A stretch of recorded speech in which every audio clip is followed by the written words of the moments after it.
اقرأوا سورة البقرة فإن أخذها بركة وتركها حسرة ولا تستطيعها البطلة.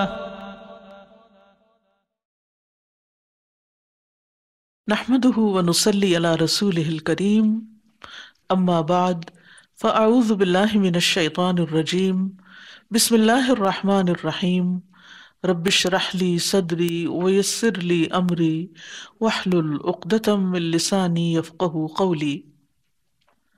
ابو موسیٰ اشعری سے روایت ہے کہ نبی صلی اللہ علیہ وسلم نے فرمایا، اس شخص کی مثال جو قرآن پڑھتا ہے سنگترے یعنی ٹینجرین جیسی ہے، جس کا مزہ بھی لذیذ ہے اور اس کی خوشبو بھی بہترین ہوتی ہے، اور جو قرآن نہیں پڑھتا اس کی مثال کھجور جیسی ہے، جس کا مزہ تو اچھا ہے لیکن اس میں خوشبو نہیں، اور اس فاجر کی مثال یعنی بدعمل انسان کی مثال جو قرآن پڑھتا ہے گل ریحان جیسی ہے، بیزل جس کو کہتے ہیں، اس کی خوشبو اچھی ہے لیکن مزہ کڑوا ہے، اور اس فاجر کی مثال جو قرآن نہیں پڑھتا اندرائن جیسی ہے، اناکارڈیم کہتے ہیں اس کو، جس کا مزہ کڑوا اور اس میں خوشبو بھی نہیں ہے۔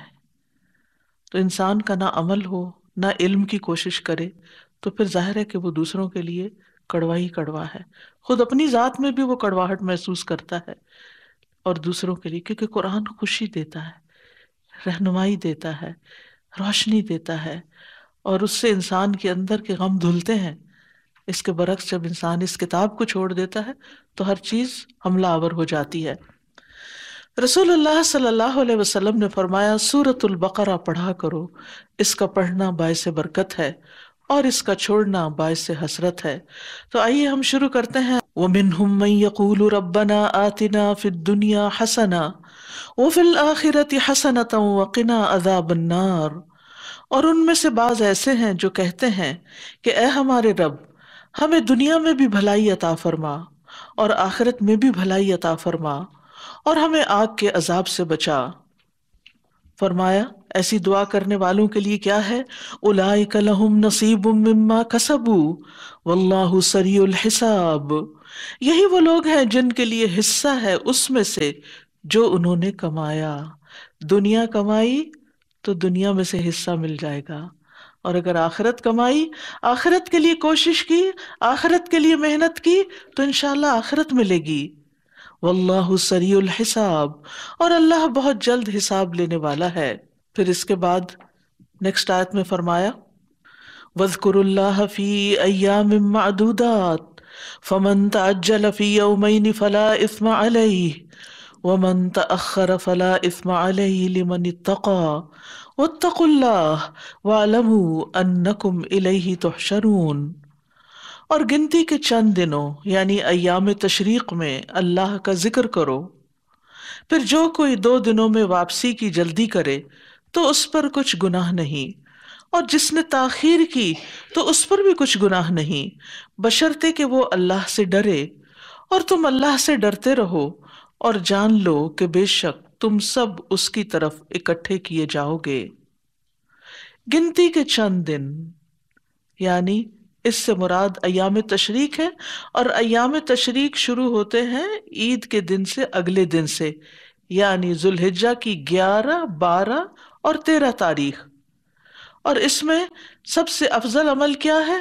اللہ کا ذکر، جس میں قولی اور فعلی عمل سب شامل ہے، یعنی وہ کام جس سے اللہ سبحانہ تعالیٰ کا قرب حاصل کیا جائے۔ ان ایام میں ہر وقت تکبیریں پڑھنا اور مخصوص مواقع پر تکبیرات کہنا بھی ذکر میں شامل ہے، جیسے بڑے اور چھوٹے جانوروں کی قربانی کے موقع پر تکبیر پڑھنا، کنکریاں مارتے ہوئے تکبیرات پڑھنا، ان دنوں میں طواف اور سعی کرنا جو حج کا طواف ہوتا ہے، طواف افاضہ، اور اسی طرح فرض نمازیں بھی اللہ کا ذکر ہے، اور تمام نفلی عبادات بھی، اور اس کے علاوہ علم کی مجالس۔ آپ نے دیکھا ہوگا کہ وہاں مسجد میں ہر نماز کے بعد کچھ نہ کچھ تذکیر ہو رہی ہوتی ہے منا کے اندر، پھر اسی طرح لوگ اپنے اپنے خیموں میں اکٹھے ہو کر بیٹھتے ہیں اور اسکالرس کے لیکچرز وغیرہ کا اہتمام کرتے ہیں، چھوٹے چھوٹے گروپس میں لوگ بیٹھ کر حج کے مسائل آپس میں ڈسکس کر رہے ہوتے ہیں۔ لیکن افسوس کے ساتھ کہنا پڑتا ہے کہ کچھ لوگ انہی مواقع پر اللہ سبحانہ تعالیٰ کی طرف رغبت کرنے کی بجائے، اللہ کی کتاب پڑھنے کی بجائے، اللہ کی کتاب سیکھنے کی بجائے یا دین کے احکامات سیکھنے کی بجائے دین میں بحث شروع کر دیتے ہیں، لڑائی جھگڑے شروع کر دیتے ہیں، اور فقہی اختلافات جو امت میں ہمیشہ سے ہی رہے ہیں کہ جس میں صحیح اور غلط نہیں ہوتا، راجح اور مرجوح ہوتا ہے، کہ ایک زیادہ افضل ہے، کم افضل ہے، لیکن آپ دوسروں کو غلط اور گمراہ نہیں کہہ سکتے، تو پھر وہ ان چیزوں کے اوپر لڑائی جھگڑا شروع کر کے اپنا حج خراب کر رہے ہوتے ہیں۔ اور یہ حج کا آخری حصہ ہوتا ہے تقریباً، کہ جس میں اللہ کا ذکر کثرت کے ساتھ کرنا چاہیے۔ تو یاد رکھیے، طواف ہو یا صفا مروہ کی سعی ہو، ان سب کو اللہ کا ذکر قائم کرنے کے لیے یہ سارے ریچولز رکھے گئے ہیں۔ نبی صلی اللہ علیہ وسلم کا فرمان ہے، بیت اللہ کا طواف، صفا مروہ کی سعی اور جمرات کو کنکریاں مارنا، یہ سب اللہ کا ذکر قائم کرنے کے لیے ہے۔ یعنی بظاہر دیکھنے میں کچھ ریچولز ہیں، لیکن اصل مقصود کیا ہے کہ ان مقامات پر زیادہ سے زیادہ اللہ سبحانہ تعالیٰ کو یاد کیا جائے، اللہ کا قرب حاصل کیا جائے۔ اسی طرح یاد رکھیے کہ ان دنوں کی اپنی ایک فضیلت ہے۔ 11 ذی الحجہ جو ہے، یہ اللہ کے نزدیک سب سے افضل دن یوم النحر اور یوم القر، جس کو 11 ذی الحجہ کہتے ہیں۔ پھر اسی طرح یہ دن کھانے پینے کے بھی ہیں، عید کے دن ہیں۔ منا کے علاوہ باقی دنیا میں بھی مسلمان ان دنوں میں عید منا رہے ہوتے ہیں، قربانیاں کر رہے ہوتے ہیں، ایک دوسرے سے ملاقاتیں کر رہے ہوتے ہیں۔ تو اس میں خوشی منانا بھی ضروری ہے، یعنی خوشی کا اظہار کرنا۔ حضرت عائشہ کہتی ہیں کہ منا کے دنوں میں ابو بکر رضی اللہ عنہ ان کے ہاں تشریف لائے تو وہاں انصار کی 2 بچیاں دف بجا کے گا رہی تھیں۔ نبی صلی اللہ علیہ وسلم چہرے پر کپڑا ڈالے ہوئے لیٹے تھے، یعنی خود اس میں پارٹیسپیٹ نہیں کر رہے تھے لیکن قریب ہی تھے۔ ابو بکر رضی اللہ عنہ نے انہیں ڈانٹا تو نبی صلی اللہ علیہ وسلم نے اپنے چہرے سے کپڑا ہٹا کے فرمایا، اے ابو بکر، انہیں چھوڑ دو، یہ عید کے دن ہیں اور یہ منا میں ٹھہرنے کے دن تھے۔ یعنی خاص یہ عبادت کے دن تھے، لیکن بچیاں وغیرہ اگر کوئی شغل کر رہی ہیں، کچھ خوشی منا رہی ہیں، تو اس میں سختی نہیں کرنی چاہیے، ذکر بھی کرو، وہی بیلنس والی بات کہ ایک اعتدال ہونا چاہیے کہ جہاں خوشی کا موقع ہے وہاں خوشی بھی کرنی چاہیے، اور جہاں ذکر کا وقت ہے ذکر بھی کرنا چاہیے۔ یعنی بعض اوقات انسان مسلسل بھی اگر عبادت کے لیے بیٹھا رہے تو اس کی کنسنٹریشن ختم ہو جاتی، تو پھر اگر وہاں عبادت والی جگہ سے نکل کر تھوڑا سا اگر کسی سے میل ملاقات کر لے یا آرام کر لے یا اور کوئی کام کر لے یا معلومات کا تبادلہ کر لے، کیونکہ حج کے موقع پر بہت سے علماء سے ملاقات ہو سکتی ہے، دیگر ممالک سے آنے والے لوگوں کے ساتھ ایسی ملاقات ہوتی ہے کہ جو اس کے علاوہ ممکن نہیں ہوتی، تو ان سارے مواقع پر انسان بہت کچھ سیکھ سکتا ہے۔ ہر ایک کام کے وقت نیت اچھی ہونی چاہیے، اگر خوشی منا رہے تو اس میں بھی ہماری نیت درست ہونی چاہیے کہ یہ بھی دین کا ایک حصہ ہے، لیکن یہ نہیں کہ یہی کام ہمارا شغل بن جائے اور ہر وقت ہم یہی کام کرتے رہیں اور بڑے چھوٹے سب اسی چیز میں لگ جائیں۔ جیسے افسوس کے ساتھ کہنا پڑتا ہے کہ ہمارے ہاں شادیوں اور مہندیوں کے موقع پر پھر اللہ سبحانہ تعالیٰ کو تو بھلا ہی دیا جاتا ہے، یا شروع میں تھوڑا سا بس ایک ریچول کے طور پر قرآن پڑھ لیتے ہیں یا کوئی سورت پڑھ لیتے ہیں، اور اس کے بعد پھر یہی ناچ گانا شروع ہو جاتا ہے، یا پھر یہ کہ آج اس کے گھر ہو رہا ہے، آج اس کے گھر ہو رہا ہے، اور ایک شغل کی کوئی انتہائی نہیں، اور اس میں نمازیں بھی جاری ہوتی، کیونکہ شادی کے موقع پر ہم کپڑے ایسے پہن لیتے ہیں، بعض اوقات تو دوپٹہ لیتے ہی نہیں ہیں، اور اگر لیتے بھی ہیں تو اس میں نماز نہیں ہو سکتی، یا اتنے ٹائٹ ہوتے ہیں، یا اتنے بھاری بھرکم زیورات پہنے ہوئے ہوتے ہیں، یا اتنا زیادہ مہنگا میک اپ لگایا ہوتا ہے کہ پھر بار بار وضو کرنا کون کرے، اور اس میں کہتے اچھا اللہ معاف کرنے والا ہے۔ تو یہ طریقہ زندگی نہایت غلط ہے۔ کہیں مومن کہیں پر بھی ہو اسے اللہ کو یاد کرنا چاہیے، اور مومن کہیں پر بھی ہو اللہ کی یاد کے ساتھ ساتھ بندوں کے حقوق بھی ادا کرنے چاہیے، اور خوشی کے ساتھ لوگوں کے ساتھ رہنا چاہیے۔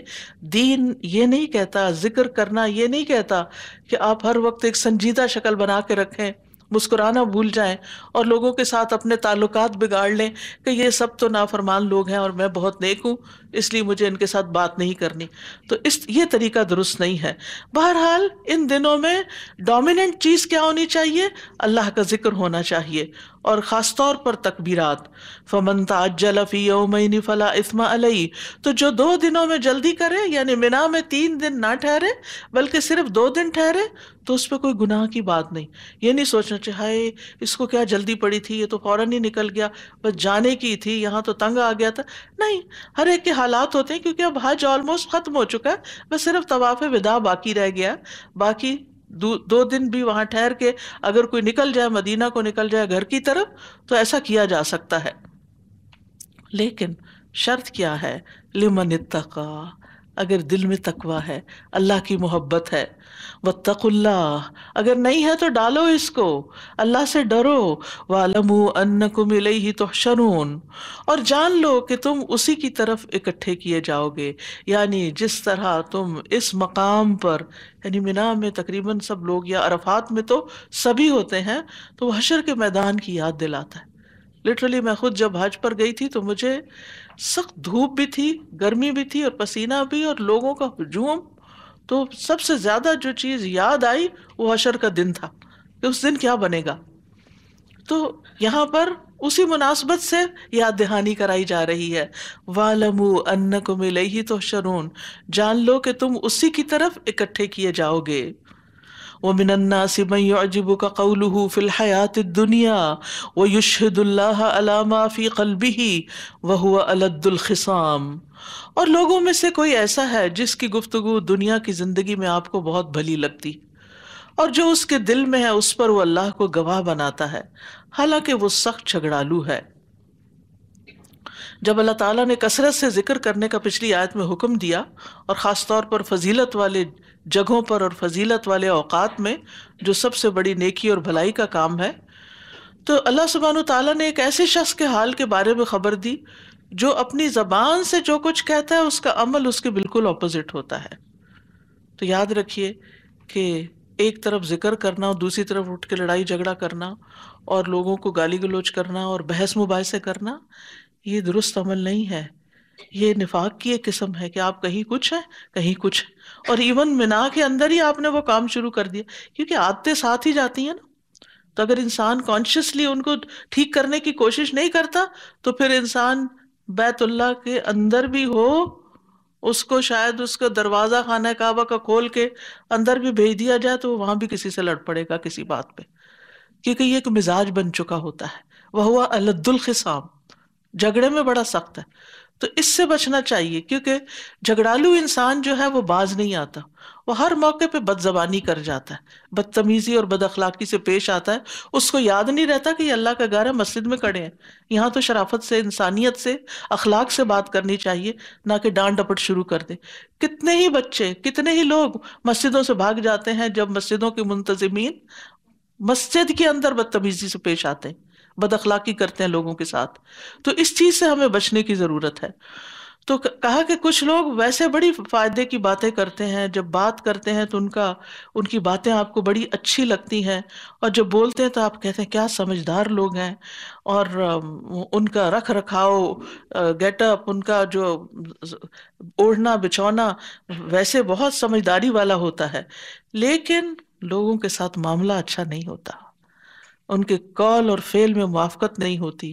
ٹیڑھے مزاج والے لوگ ہوتے ہیں، درست مزاج والے، بد اخلاق، جھگڑا کرتے وقت گالی گلوچ تک پہ اتر آتے ہیں، بدتمیزی سے بات کرتے ہیں. تو ایسی گفتگو میں مہارت جو ہے یہ نفاق کی علامت ہے. رسول اللہ صلی اللہ علیہ وسلم نے فرمایا فحش گوئی اور زیادہ باتیں کرنا نفاق کے 2 شعبے ہیں. اور بذا کہتے ہیں کلام میں فحش گوئی کو. اور ایک اور جگہ پر بھی فرمایا مجھے اپنی امت پر سب سے زیادہ ڈر اس منافق کا ہے جو زبان آور ہوتا ہے، یعنی بات میں کسی کو جیتنے نہیں دیتا، بحث مباحثے میں غالب آ جاتا ہے، حالانکہ وہ خود اس کا اپنا عمل اس کے خلاف ہوتا ہے. تو اصل میں یہ ایک شیطانی عمل ہوتا ہے، کیونکہ شیطان انسان کے لیے باتوں کو، اس کے کاموں کو خوشنما بنا دیتا ہے. اور دوسری طرف جھگڑالو انسان کی یہاں مذمت کی جا رہی ہے. اس آیت میں نبی صلی اللہ علیہ وسلم نے بھی فرمایا اللہ کے ہاں سب سے زیادہ ناپسندیدہ آدمی وہ ہے جو سخت جھگڑالو ہو، بات بات میں جھگڑا کر دے، ہر چھوٹی بڑی بات پہ لوگوں کے ساتھ الجھ پڑے اور ان کو بلیم کرنا شروع کر دے اور ان کے ساتھ سختی سے معاملہ کرے. پھر فرمایا وَإِذَا تَوَلَّى سَعَى فِي الْأَرْضِ لِيُفْسِدَ فِيهَا وَيُهْلِكَ الْحَرْثَ وَالنَّسْلَ وَاللَّهُ لَا يُحِبُّ الْفَسَادَ. اور جب وہ لوٹ کر جاتا ہے یعنی حج وغیرہ کر کے یا اپنی نیکی کا کوئی پرچار کر کے اپنے بارے میں بڑی اچھی اچھی باتیں کر کے جب وہ اپنے کام کاروبار میں نکلتا ہے، معاشرے میں نکلتا ہے، تو کیا کرتا ہے؟ وہ زمین میں کوشش کرتا ہے کہ اس میں فساد پھیلائے اور کھیتی اور نسل کو ہلاک کر دے، اور اللہ فساد کو پسند نہیں کرتا. اصل میں فساد کہتے ہیں کسی چیز کا اعتدال کی حد سے نکل جانا، خواہ کم ہو یا زیادہ ہو، اور یہ نفس اور جسم اور ان چیزوں کے بارے میں بھی استعمال ہوتا ہے جو درستگی کی حد سے باہر نکلی ہوئی ہوں. تو زمین میں فساد کرنے کی ممانعت ہے، اور اللہ کی نافرمانی کا ہر کام فساد ہوتا ہے.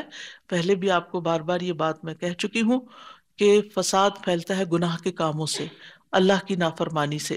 اقرأوا سورة البقرة فإن أخذها بركة وتركها حسرة ولا تستطيعها البطلة. اقرأوا سورة البقرة فإن أخذها بركة وتركها حسرة ولا تستطيعها البطلة. اس ایمان نہ لانا جو ہے وہ فساد ہے، دوسروں کے عیبوں کی ٹو لگانا کہ کون کیا کر رہا ہے. نبی صلی اللہ علیہ وسلم نے فرمایا اگر تو لوگوں کے عیبوں کی ٹو میں لگا رہے گا، یعنی ان کی خرابیاں ڈھونڈتا رہے گا، تو انہیں خراب کر دے گا یا عنقریب ہے تو انہیں بگاڑ دے، تو فساد ہو گیا نا. آپ نے اچھے بھلے لوگوں کو الٹا کر دیا. اسی طرح ناپ تول میں کمی فساد ہے، قطع رحمی، رشتوں کو کاٹنا، یہ سب فساد کی باتیں ہیں. اور پھر یہاں خاص طور پر جو کہا گیا کہ نہ کھیتی اور نسل کو ہلاک کر دے، یعنی ایسے کام، ایسی پروڈکٹس بناتا ہے، ایسے کام کرتا ہے کہ جس سے اس زمین کے اوپر، اس پلانٹ کے اوپر زندگی مشکل ہو جائے اور زندگی ہلاک ہو جائے. جیسے کہا جاتا ہے کہ 2050 تک سمندر کے اندر مچھلیوں سے زیادہ پلاسٹک ہوگا. تو یہ کون بناتا ہے؟ کیا انہیں عقل نہیں ہے؟ کیا انہیں سمجھ نہیں؟ چلو بنانے والوں نے جو بنایا اس کو کسی اور طرح ڈسپوز آف بھی کیا جا سکتا ہے، لیکن اس کو سمندر میں پھینکنے کا کیا جواز بنتا ہے؟ یہ ہے فساد.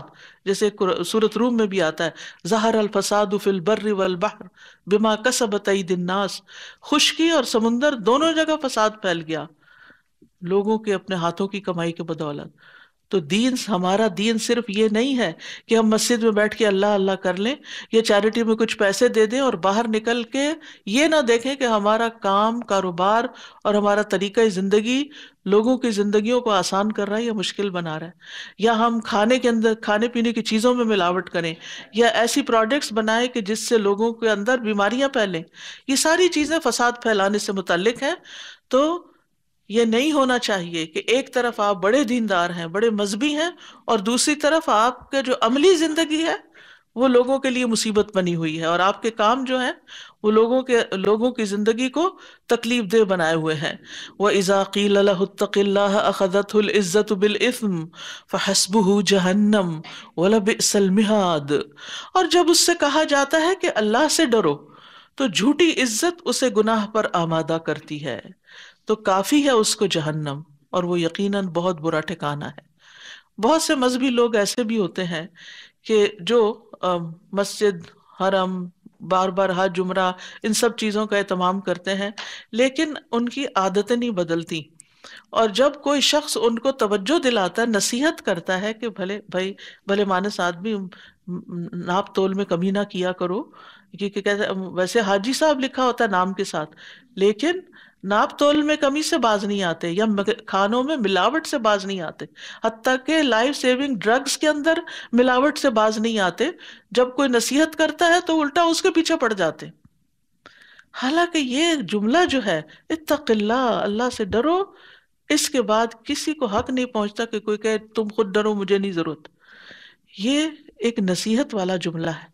اللہ سبحانہ وتعالیٰ نے اپنے حبیب محمد صلی اللہ علیہ وسلم کو خطاب کر کے یہ فرمایا سورۃ الاحزاب میں، یا ایھا النبی اتق اللہ ولا تطع کافرین والمنافقین کہ اے نبی اللہ سے ڈرو. اسی طرح حضرت عمر سے کسی نے کہا کہ تم اللہ سے ڈرو، تو انہوں نے کیا کیا؟ اپنا گال زمین پہ رکھ دیا. ہارون الرشید جا رہا تھا اپنی سواری پر، تو اتنے میں راستے میں ایک یہودی ملا، تو اس نے اس کو کہا اتق اللہ، اللہ سے ڈرو. اس نے سواری روکی، اترا اور زمین پہ سجدہ کر لیا. تو کسی نے اس سے کہا کہ آپ نے ایک نان مسلم کی بات پر اتنا بڑا ایکشن لیا کہ آپ زمین سے اترے، یعنی سواری روکی، اترے، کام چھوڑا اور سجدہ کرنے لگ گئے. تو اس نے کہا کہ یہ اللہ سبحانہ وتعالیٰ فرماتا ہے اذا قیل له اتق اللہ اخذته العزت بالاسم، کہ جب اس سے کہا جاتا ہے کہ اللہ سے ڈرو تو جھوٹی عزت اسے گناہ پہ آمادہ کر دیتی ہے، یعنی وہ آگے سے اکڑ جاتا ہے، بگڑ جاتا ہے، تو اس کا انجام بڑا برا ہے. فحسبہ جہنم، ایسے بگڑے ہوئے شخص کے لیے تو پھر جہنم ہی علاج ہے. وَلَبِئْسَ الْمِہَادُ، اور یہ سخت بدترین ٹھکانہ ہے. تو یاد رکھیے اپنے اندر ٹالرنس پیدا کیجیے. اگر ہمیں کوئی کسی بھی طرح کرٹیسائز کرتا ہے، یہ ورڈ بولتا ہے اتق اللہ یا یہ ورڈ نہیں بھی بولتا، ویسے ہی کہہ دیتا ہے کہ تم اپنی اصلاح کر لو، دوسروں کو تو بڑی نصیحت کرتے ہو، تمہارے اندر یہ خامی اور آپ کو پتا ہوتا ہے میرے اندر وہ نہیں. کچھ لوگ حاسد ہوتے ہیں نا، تو وہ حاسدوں کا کام یہ ہوتا ہے کہ آپ کو لیٹ ڈاؤن کرنا چاہتے ہیں. وہ دیکھتے ہیں کہ آپ ہر وقت خوش رہتے ہیں، آپ پہلے سے ترقی کرتے چلے جا رہے ہیں، آپ پہلے سے اچھے ہوتے چلے جا رہے ہیں، ان کو یہ بات راس نہیں آتی. وہ ایسی ایسی باتیں آپ کو سنائیں گے کہ آپ زخمی ہو جائیں. تو پھر آپ آگے سے ریٹیلیٹ نہ کریں، آپ آگے سے اللہ کی طرف رجوع کریں. وَإِذَا قِيلَ لَهُ اتَّقِ اللَّهِ، تو اس وقت جھوٹی عزت، ایگو، ادھر سے ایگو، تو اس کی ایگو اسے گناہ پہ اور جما دیتی. وہ کہتے، کوئی کہ نماز پڑھو تو کہتے تم خود پڑھ لو، میرے جب اللہ کو منظور ہوگا میں پڑھ لوں. یہ چیزیں ایسی نہیں ہے کہ جب کوئی نصیحت کرے تو نصیحت قبول نہ کی جائے. کسی کی بھی نصیحت، چاہے کوئی دیندار شخص ہو یا کوئی بے دین ہو، کوئی آپ کا خیر خواہ ہو یا بدخواہ ہو، آپ کا دوست ہو یا آپ کا دشمن ہو، دشمن بھی آپ کو اگر کوئی نصیحت کرے تو اس کے جواب میں اس کو ایکسپٹ کر لیا. اگر نہیں بھی کرنا چاہتے تو کم از کم خاموش رہے کہ آپ کو پتہ ہے کہ اس بات کی آپ کو ضرورت نہیں. اس وقت اپنے آپ کو ڈیفینڈ کرنا شروع کر دینا، ڈیفینسو موڈ میں آ جانا اور بحث مباحثہ کرنا اور لڑائیاں شروع کر دینا، یہ کسی مومن متقی کا کام نہیں ہوا کرتا. عبداللہ بن مسعود کہتے ہیں کہ رسول اللہ صلی اللہ علیہ وسلم نے فرمایا بے شک اللہ کو سب سے زیادہ ناپسندیدہ بات یہ لگتی ہے کہ ایک آدمی دوسرے آدمی سے کہے اتق اللہ، اللہ سے ڈر جا، وہ جواب دے علیک بنفسک، کہ تو اپنی فکر کر. یہ جملہ جو ہے نا کہ تم اپنی فکر کرو، یہ اللہ کو سخت ناپسندیدہ ہے. کسی کو آگے سے یہ جواب نہیں دے. وَمِنَ النَّاسِ مَن يَشْرِي نَفْسَهُ ابْتِغَاءَ مَرْضَاتِ اللَّهِ وَاللَّهُ رَءُوفٌ بِالْعِبَادِ، اور لوگوں میں سے کوئی ایسا ہے جو اللہ کی رضا پانے کے لیے اپنی جان بیچ ڈالتا ہے، اور اللہ بندوں پر بہت شفقت کرنے والا ہے. اس آیت سے کون مراد ہے؟ بعض مفسرین کہتے ہیں کہ اس سے مراد حضرت صہیب رومی ہے رضی اللہ عنہ. جب وہ مکہ سے ہجرت کرنے لگے تو کافروں نے انہیں ہجرت کرنے سے روک دیا. کہنے لگے تم صرف اس صورت میں یہاں سے نکل سکتے ہو کہ تم جس بھی چیز کے مالک ہو وہ سب ہمارے لیے یہیں چھوڑ جاؤ. تو انہوں نے اس سے اتفاق کر لیا. انہوں نے کہا جاؤ فلاں فلاں جگہ میرا مال ہے، سب لے لو، مجھے جانے دو، میں تو اللہ کے راستے میں جا رہا ہوں. انہوں نے اس چیز کو رکاوٹ نہیں بننے دیا. اور بعض مفسرین کہتے ہیں کہ اس سے مراد تمام ایمان لانے والے وہ مجاہدین ہیں جو اللہ کے راستے میں نکلتے ہیں، اپنی جان، مال، گھر، اولاد، بیوی، بچے، کاروبار، ہر چیز چھوڑ کے اللہ کے راستے میں قربانی کے لیے تیار ہو جاتے ہیں. کیونکہ آپ دیکھیے کہ ایک تو یہ نا کہ انسان اللہ کی رضا کے لیے کوئی مسجد تک جاتا ہے، کوئی مدرسے تک جاتا ہے، کوئی کسی اسپتال میں جا کے کسی مریضوں کی خدمت کرتا ہے، یعنی اللہ کی خاطر بغیر کسی معاوضے کے. ایک تو ہے نا کہ آپ وہاں پر پیڈ کوئی جاب کر رہے ہیں، اور ایک یہ کہ صرف آپ اللہ کی رضا کے لیے والنٹیئر کر رہے ہیں کسی بھی خیر کے کام میں. تو اس میں بھی آپ دیکھیں آپ اپنا وقت لگاتے ہیں، آپ اپنے گھر کا آرام، اپنا ذاتی کام چھوڑ کے جاتے ہیں. بہت سی انسان قربانیاں کرتا ہے، لیکن ایک چیز ہے کہ آپ کو یہ نہیں ہوتا کہ میری جان بھی چلی جائے گی وہاں. لیکن یہاں پر کیا ہے، میں یشری نفسہ، جو اپنی جان بھی بیچ ڈالتا ہے، یعنی اس کو اس کی بھی پرواہ نہیں کہ میں مارا جاؤں گا یا نہیں. تو ایسا شخص جو ہے کس لیے؟ ابتغاء مرضات اللہ، اس کی تلاش صرف اللہ کی رضا ہوتی۔ تو یاد رکھیے، ایک تو وہ بہت اعلیٰ درجہ ہے نا کہ جس میں جان بھی چلی جاتی ہے، اور ایک یہ ہے کہ اس سے کم درجے میں انسان کا وقت، انسان کا مال، انسان کی صلاحیت، انسان کی ایکسپرٹیز، کہ جو اگر کسی اور جگہ لگائے تو اس کو ہزاروں ملیں، لیکن وہ فری آف کاسٹ اپنی سروسز دیتا ہے۔ تو ایسا شخص صرف واللہ رؤوف بالعباد، یہ بندوں پہ شفقت کرتا ہے، تو اللہ بندوں پر اس سے زیادہ شفقت کرنے والا ہے، ایسا کرنے والوں کے ساتھ وہ بہت مہربانی کرے گا۔ تو یاد رکھیے، جو شخص اللہ کی رضا حاصل کرتا ہے تو اس کے بارے میں کیا خوشخبری ہے۔ نبی صلی اللہ علیہ وسلم نے فرمایا، بے شک انسان اللہ کی رضا حاصل کرتا ہے اور مسلسل اس میں لگا رہتا ہے، یعنی اس کی یہ تڑپ ہوتی ہے، کوشش ہوتی ہے کہ میرا رب مجھ سے راضی ہو جائے، تو اللہ تعالیٰ جبریل سے فرماتا ہے کہ میرا فلاں بندہ میری رضا کی تلاش میں ہے، آگاہ رہو، اس پر میری رحمت ہے۔ جبریل علیہ السلام کہتے ہیں فلاں آدمی پر اللہ کی رحمت ہو، دعا کرتے ہیں۔ حاملین عرش جو عرش کے چاروں طرف ہیں وہ بھی یہی کہتے ہیں، پھر ان حاملین کے آس پاس جو فرشتے ہیں وہ بھی یہی کہنے لگتے ہیں، حتیٰ کہ ساتوں آسمانوں والے یہی دہرانے لگتے ہیں کہ اللہ کی رحمت ہے فلاں پر، اور پھر یہ بات زمین پر اتار دی جاتی ہے۔ تو اس بندے کے بارے میں لوگوں کا گمان اچھا ہوتا ہے، اور اگر دعا دیتے ہیں تو اس کے لیے رحمت و برکت کی دعا کرتے ہیں کہ اللہ اس سے راضی ہو جائے، اس پر اللہ تعالیٰ رحمت فرمائے، کیونکہ یہ وہی شخص ہوتا ہے نا کہ جو واقعی دوسروں کے کام آتا ہے۔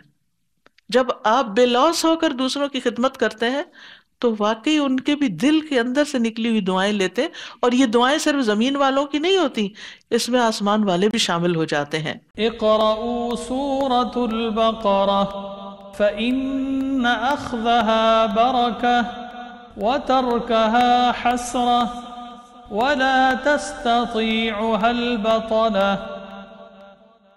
اقرأوا سورة البقرة فإن أخذها بركة وتركها حسرة ولا تستطيعها البطلة۔ قرآن مجید میں سورۃ النساء میں آتا ہے، ان کی بہت سی سرگوشیوں میں کوئی خیر نہیں سوائے اس شخص کے جو کسی صدقے یا نیک کام یا لوگوں کے درمیان صلح کرانے کا حکم دے، اور جو بھی یہ کام اللہ کی رضا کی طلب کے لیے کرے گا تو ہم جلد ہی اسے بہت بڑا اجر دیں گے۔ صدقہ یا نیک کام کوئی بھی اللہ کی رضا کے لیے، یا لوگوں کے تعلقات اچھے کرنا، ان کو جوڑ دینا، ناراض لوگوں کو ملا دینا۔ اسی طرح جو اللہ کی رضا کے لیے مال خرچ کرتے ہیں تو ان کو دنیا میں بھی اللہ تعالیٰ بہت کچھ دیتا ہے، ان کا باغ دوہرا پھل لاتا ہے۔ پھر اسی طرح اللہ تعالیٰ کے نزدیک جو پسندیدہ اعمال ہیں جن سے اللہ کی رضا حاصل ہو سکتی ہے، وہ صلہ رحمی ہے، امر بالمعروف اور نہی عن المنکر ہے، اور پھر اسی طرح رات کی نماز ہے، تہجد کی نماز۔ پھر اسی طرح رسول اللہ صلی اللہ علیہ وسلم نے فرمایا کسی عورت کی پڑھی ہوئی کوئی نماز جو اللہ کو سب سے زیادہ محبوب ہے وہ ہے جس نے اپنے گھر میں سب سے تاریکی والے کمرے میں جا کے پڑھی، بالکل الگ تھلگ ہو کے، یعنی ایک پوری یکسوئی کے ساتھ۔ اسی طرح داؤد علیہ السلام کا روزہ پسندیدہ روزہ ہے۔ پھر یہ ہے کہ اللہ سبحانہ تعالیٰ کا شکر ادا کرتے رہنا اس کی رضا حاصل کرنے کا سبب بنتا ہے۔ پھر اللہ کے نزدیک کچھ جگہ بڑی پسندیدہ ہیں، کچھ لوگ پسندیدہ ہیں، اور کچھ اعمال جن میں استقامت اختیار کی جائے، چاہے وہ تھوڑے ہی ہوں، کوانٹٹی کم ہی کیوں نہ ہو، لیکن ریگولر بیسس پہ کیا جائے، وہ اللہ کو بڑا پسند ہے۔ تو بہرحال اللہ سبحانہ تعالیٰ اپنے بندوں پر بڑی شفقت فرمانے والا ہے کہ ان کی چھوٹی سی کوشش کو بھی نوازتا ہے اور اسے کئی گنا بڑھا چڑھا کر اس کو واپس لوٹاتا ہے۔ پھر فرمایا یا ایھا الذین آمنوا ادخلوا فی السلم کافہ ولا تتبعوا خطوات الشیطان انہ لکم عدو مبین۔ اے لوگو جو ایمان لائے ہو، اسلام میں پورے کے پورے داخل ہو جاؤ اور شیطان کے قدموں کی پیروی نہ کرو، بے شک وہ تمہارا کھلا دشمن ہے۔ اسلام کے سارے احکامات پر عمل کرنے کا حکم دیا جا رہا ہے، جس میں ایمان بھی ہے، ایمان کی ساری تفصیلات بھی، اور پھر اسلام کی تفصیلات، حدیث جبریل اس کی بہترین شرح ہے۔ اور پھر اسلام کیا ہے؟ مکمل سپردگی، مکمل اطاعت، یعنی دین کے سارے احکامات کو ماننا، اللہ تعالیٰ کی فرما برداری کرنا، اپنا دل اور اپنا چہرہ اللہ کے حوالے کر دینا، اللہ کے سپرد کرنا، اور مرتے دم تک اللہ کی اطاعت کرنا. یہ نہیں کہ زندگی میں کچھ دن اطاعت کر لو اور اس کے بعد پھر اس کو چھوڑ دو، کیونکہ فرمایا یا ایھا الذین آمنوا اتقوا اللہ حق تقاتہ ولا تموتن الا وانتم مسلمون. اے لوگو جو ایمان لائے ہو، اللہ سے ڈرو جیسا کہ اس سے ڈرنے کا حق ہے، اور تم ہرگز نہ مرنا مگر اس حال میں کہ تم مسلمان ہو. یعنی یہ فرما برداری مکمل بھی ہو اور مرتے دم تک کے لیے پھر نجات ہے. اور دوسری چیز کیا نہیں کرنا، وَلَا تَتَّبِعُوا خُطُوَاتِ الشَّيْطَانِ، شیطان کے قدموں کی پیروی نہیں کرنا. تو اللہ کی اطاعت کے اپوزٹ جتنے بھی نافرمانی کے کام ہیں وہ دراصل شیطان کے قدموں کی پیروی کرنا ہے، شیطان کے رستے پر چلنا ہے. کیونکہ شیطان ہر اس چیز کا حکم دیتا ہے جو اللہ کی ناراضگی کا ہے، جو دین کے خلاف ہے. لیکن یہ ہے کہ چھوٹی چھوٹی چیزوں میں بھی اس کا لحاظ رکھنا چاہیے. شرک تو ہے ہی، کفر تو ہے ہی، پھر نماز نہ پڑھنا، خود نہیں سجدہ کیا تو بندے کو کتنی مشکل میں ڈالے گا نماز پڑھنے سے. حالانکہ آپ دیکھیے کہ ایک نماز پڑھنے میں جتنی مشقت لگتی ہے اس سے کہیں زیادہ مشقت والے کام ہم دن بھر کرتے ہیں. ایک نماز میں ہم کتنی دیر زیادہ میکسیمم کھڑے ہوتے ہیں، قیام ہمارا کتنا ہوتا ہے، 3 منٹ 4 منٹ، ہارڈلی 5 منٹ، 5 بھی کریں تو بڑی بات ہے. اس کے برعکس آپ دیکھیے کچن میں کھڑے ہوئے کتنے منٹ لگتے ہیں، لیکن وہ وقت تو پتہ ہی نہیں چلتا. اس میں ہمیں کبھی بھی نہیں ہوا کہ ہم کتنی دیر سے کیوں کھڑے. ایک چائے کا کپ بھی بنانا ہو اور ایک انڈا بوائل کرنا ہو تو بھی وقت کا تقاضا کرتا ہے. تو آپ خود سوچئے کہ ہم اس کو بڑی خوشی سے کر لیتے، انڈا بوائل کرنا، چائے پکانی تو کوئی بائیں ہاتھ کا کھیل ہے. آپ ٹائم نوٹ کیجئے اور اس کے بعد اپنی ظہر کی نماز یا اس کو دیکھیے کہ کتنا ٹائم لگا ہے، اور وہاں کھڑے ہونا ہمارے اوپر گراں گزرتا ہے، بھاری گزرتا ہے. کیوں؟ اس لیے کہ شیطان ہمارے اندر ایسے خیالات ڈالتا ہے، ہمارے دل کے اندر ایک بیزاری کی کیفیت پیدا کرتا ہے. اسی طرح چھوٹی چھوٹی چیزوں میں بھی، چھوٹی چھوٹی چیزوں میں جن کے متعلق خاص طور پر نبی صلی اللہ علیہ وسلم نے فرمایا کہ یہ شیطانی فعل ہیں، جیسے بائیں ہاتھ سے کھانا، بائیں ہاتھ سے پینا، بائیں ہاتھ سے لین دین کرنا. اسی طرح نماز میں دائیں بائیں دیکھنا، التفات کرنا، جس کا پیچھے قبلے کے احکام میں آپ پڑھ چکے ہیں. تو یہ چھوٹی چھوٹی چیزیں بھی شیطان اپنی مرضی سے کرواتا ہے تاکہ ہم اللہ کی رضا کے کاموں سے نکل جائیں اور دوسرے رستوں کی طرف دعوت دیتا ہے، یعنی اسلام کے رستے سے ہٹانے کی کوشش کرتا ہے. تو اس لیے خطوات اس کے کیا ہیں؟ اس کی پیروی. تو اس سے بچنے کی ضرورت ہے. کیوں بچنے کی ضرورت ہے؟ اِنَّهُ لَكُمْ عَدُوٌّ مُبِينٌ، کیونکہ وہ تمہارا کھلا دشمن ہے، اور دشمن دشمنی ہی کرے گا، اس لیے اس کی چالوں سے محفوظ رہنا ہے. فَإِن زَلَلْتُم مِّن بَعْدِ مَا جَاءَتْكُمُ الْبَيِّنَاتُ فَاعْلَمُوا أَنَّ اللَّهَ عَزِيزٌ حَكِيمٌ. پھر روشن دلائل تمہارے پاس آ جانے کے بعد اگر تم پھسل گئے، یعنی ہدایات تمہیں پہنچ گئیں، پھر تم نے شیطان نے پھسلا لیا، جیسے اماں حوا اور حضرت آدم کو پھسلایا تھا اس نے، فَأَزَلَّهُمَا الشَّيْطَانُ، تو اسی طرح اس نے ان کو نہیں چھوڑا تو تمہیں کیسے چھوڑے گا؟ تم ان کی اولاد ہو. تو کیونکہ اول روز سے دشمنی میں ہے، تو اس لیے اگر تم پھسل گئے، فَاعْلَمُوا أَنَّ اللَّهَ عَزِيزٌ حَكِيمٌ، تو جان لو کہ اللہ سب پر غالب، خوب حکمت والا ہے. یعنی پھر اللہ تعالیٰ پکڑنے کی پوری قوت رکھتا ہے. شیطان تو بے وفا ہے، وہ چھوڑ دے گا، لیکن اللہ کے ہاں تمہاری پھر معافی نہ ہوگی.